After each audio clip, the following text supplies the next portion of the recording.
Hi everyone, this is Brandon with Recast Software, and in this video I'm going to show you how to get past the 503.2 service unavailable error. So this is what the error looks like. HTTP error 503.2 service unavailable. The server runtime at app concurrent request limit setting is being exceeded, and basically what this means is that more than 5,000 connections are attempting to be made to the server at one time.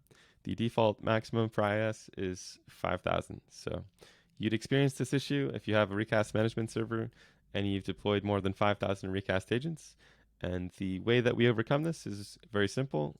We open IIS, click on your server name, under management, double click configuration editor. And this setting is going to be in one of two places.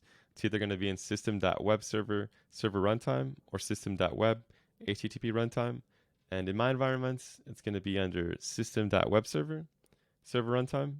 And the setting is going to be right at the top here. So app concurrent request limit, the default of 5,000.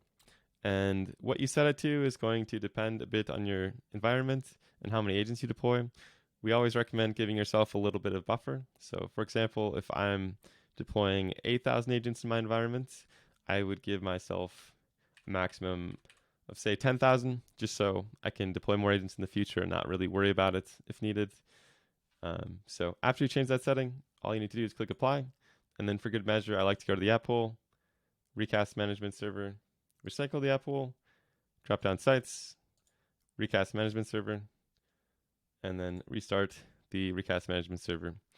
And once you complete these steps, the error should resolve. If you have any questions at all, feel free to reach out.